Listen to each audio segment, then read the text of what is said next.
SMNI News visited several more popular attractions in different parts of Xinjiang, including the factory that produces a non-alcoholic beer that is healthy and will not make you drunk.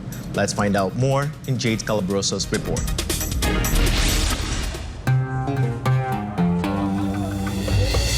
From Urumqi, the capital city of Xinjiang, SMNI News, together with over 20 international journalists, took a 1 hour to the city of Jining, the capital of Ili Kazakh Autonomous Prefecture in the Xinjiang region. Islam is the dominant religion in the area. Although it's not yet open to tourists, the Sanji Mosque is one of the famous attractions in Jining. It was constructed during the Qing dynasty and is currently the largest Chinese classical palace-style mosque. The mosque architecture combines traditional Chinese brick and wood structures with Arabic decorations of Chinese Islamic architecture, accommodating thousands of people praying simultaneously. 我们每天坚持5次拜，Bamdad, Pieshin, Digar, Sham, we insist on the 5 prayers. 早上、晚上那么40-50个人。 In the early morning and evenings, it's about 40 to 50 prayers. 中午的60-70个人呢。 At noon, it's about 60 to 70. 主门将近主门400多人。 About on Friday, the Juma day, is we have 400 to 50 prayers. The Shanji Mosque highlights the significance of Chinese architecture in Xinjiang and is on the list of historical treasures that should be preserved in the region.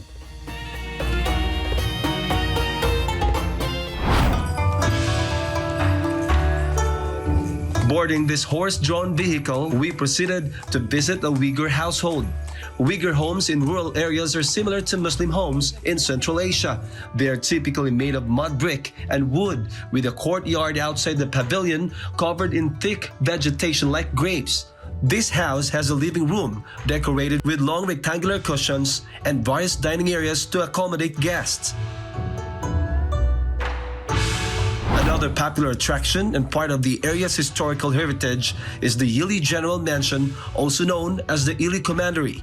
This was the office of the military leader in the Kazakh Autonomous Prefecture during the Qing dynasty.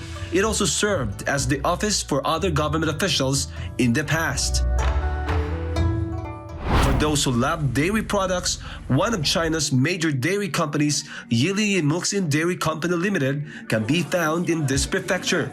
Although it's only available in China, one of its standout products is its milk beer, a beer-like drink but without alcohol.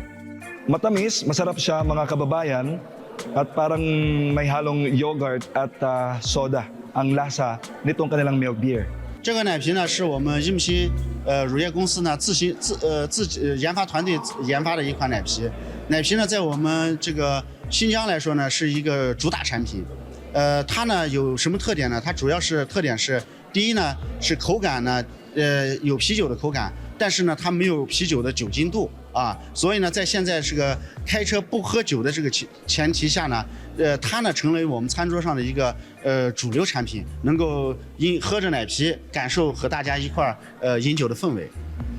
Well, this product is researched and developed by our company's technological team, and as you can see, this beer has a taste of beer, but it's alcohol-free. So in the time of the new era, especially for some drivers, you know, it's a perfect choice for drivers. And it's one of the earliest product in the whole region. The ingredients used in this milk beer are water, sugar, milk powder, pineapple juice, and food additives. This milk beer can be purchased for 5 yuan, equivalent to almost 40 pesos, and is sold in markets in Xinjiang. For God and my beloved Philippines, this has been Jade Calabroso, SMNI News, Xinjiang, China. The top officials of China and the United States met in Malta for what both parties call as substantive and constructive talks. Kai Villan has the details. Senior Chinese and U.S. officials held multiple rounds of meetings in Malta on Saturday and Sunday, agreeing to maintain high-level exchanges and hold consultations on Asia-Pacific issues, maritime affairs, as well as foreign policies.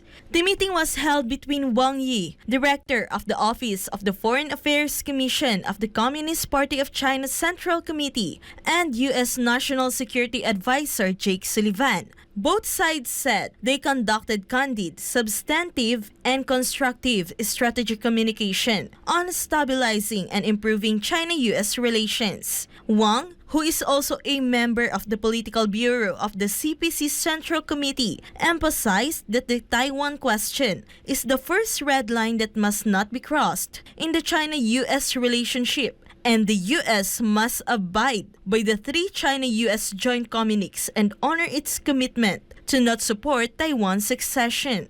China's top diplomat said his country's development has a strong endogenous driving force and follows inevitable historical logic, and it cannot be stopped. The Chinese people's legitimate right to development cannot be deprived. Both sides agreed to continue to implement the important consensus reached at the Bali meeting between the two heads of state, maintain high-level exchanges between the two sides, and hold China-U.S. consultations on Asia-Pacific affairs, maritime affairs, and foreign policy, and discussed measures to further support and facilitate people-to-people exchanges between the two countries. The two sides also discussed the situation in the Asia-Pacific region, Ukraine, the Korean Peninsula, and other international and regional issues. The talks between Wang and Sullivan come ahead of a possible meeting between Chinese President Xi Jinping and Russian President Vladimir Putin in Beijing in October. To recall, on September 1, Putin said he expected to meet Xi soon, although he did not explicitly say that he would travel to China again. Meanwhile, Wang is expected to lay the groundwork for Putin's visit to Beijing for the Third Belt and Road Forum,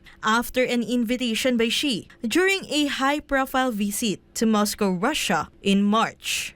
Reporting, this has been Kai Vilan, SMNI News. The 20th China ASEAN Expo saw the participation of all 10 members of the Association of Southeast Asian Nations, or ASEAN, as well as a partner countries of China's Belt and Road Initiative. Chatmon Kol Pisamay Gozon reports. Nearly 2,000 enterprises, including 350 global Fortune 500 companies, attended the 20th China ASEAN Expo in Nanning, a city in southern China near the Vietnam border, which kicked off this weekend. The event boasts 19 high-level forums and more than 70 economic and trade promotion activities from September 16 to 19. At its opening ceremony, Chinese Premier Li Qiang hailed the China-ASEAN relations as the most successful and dynamic model in regional Asia-Pacific cooperation. He added that it is a clear example of how to promote the construction of a community with a shared future for all. The Chinese premier emphasized that the two sides are committed to strengthening themselves through unity, win-win cooperation, and consideration for the world. China and ASEAN have been each other's largest trading partners for many years, with bilateral trade jumping from $641.5 billion in 2019 to $975.3 billion in 2022. Local officials hope the expo will debunk the U.S. Treasury's rhetoric and the smear campaign launched by several U.S. officials and media outlets that China's economy is slowing down. The Chinese mouthpiece Global Times said the U.S. launched smear campaign has become increasingly hysterical ahead of the 2024 U.S. presidential elections. รายงานจากราชบุรี นายชันมงคล วิสมัยโกศล SMNI ประเทศไทย สวัสดีครับ